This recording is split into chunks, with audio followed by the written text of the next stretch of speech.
মোৰ এই মিটিং সেমিনাৰবিলাকত গৈ পেলাই যেতিয়া আমি প্ৰথম জড়িত হৈছিলোঁ সেই সময়ত এটা আমি 5-6 দিনমান হৈছিলে মই জড়িত হোৱা ৰেড কাৰ্পেট চেলিব্ৰেশ্যন হৈছিলে শিৱসাগৰত আৰু সেই ৰেড কাৰ্পেট চেলিব্ৰেশ্যনত গৈ পেলাই আমি অলপমান জাগি উঠিছিলোঁ আৰু কথাখিনি বুজি পাইছিলোঁ।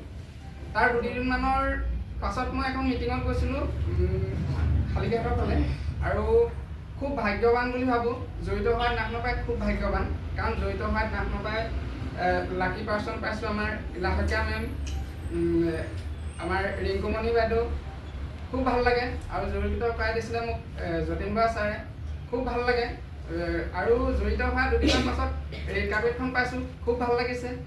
2দিনমান পাছতে সেই মিটিংখন পাইছোঁ আৰু মিটিংখনলৈ গৈ আমাৰ সকলোৱে পূজনীয় দাসা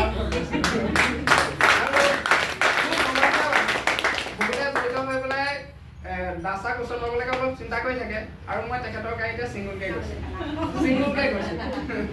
আৰু সেই সময়ত কেনেকুৱা ধৰণৰ কি আলোচনা হ'ব সেইকাৰণে খুবেই ভাগ্যৱান।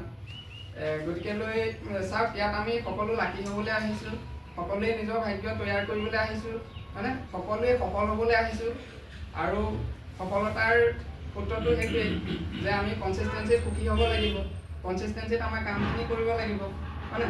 সফলতাৰ বহুতখিনিয়ে নিয়ম আছে কিন্তু সেইখিনি যদি কনচিষ্টেঞ্চিত আমি কৰি যাব পাৰোঁ যিসকল গুৰুসকলে দেখুৱাই গৈ আছে মানে আজি ছাৰে যিটো কৈছে সেইটো যদি আমি অমান্য কৰি বেলেগ কাম কৰি গৈ থাকোঁ আমি তেতিয়া সফল হ'ব নোৱাৰোঁ। যদি আমি আৰ্টছমত সফল হ'বলৈ আহিছোঁ হয়নে আমি যদি অন্য কিবা কামত সফল হ'বলৈ বিচাৰিছোঁ সেইজনৰ নিচিনা হ'ব লাগিব।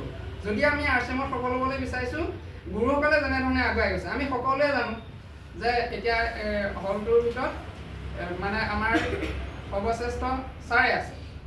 ছাৰে যদি আমাক কৈ দিয়ে সকলোৱে সেইফালে চাওক আৰু যদি মই যদি এইফালে চাই দিওঁ মোৰ ভুল হয় নাই? আমি গম পোৱাৰ পাছত ইয়াত চব অপেনলি হৈ থাকে কামখিনি সকলো গম পাইছোঁ। আজি গম পাইছোঁ ইলা বাইদেউ ধুনীয়াকৈ আগুৱাই গৈ আছে, সকলোৱে নাম লৈ গৈ আছে। ইলা বাইদেউ যিখিনি কৰ্ম কৰিছে আমি সেইখিনি ফ'ল' কৰিব লাগে। চব বনাই দিছে, একোৱেই কৰিবলৈ নাই ইয়াত মাত্ৰ হাঁহক আৰু ফূৰ্তি কৰি যিখিনি আমি কৰি যাব লাগে কনচিষ্টেঞ্চিত কৰি যাব হয়নে?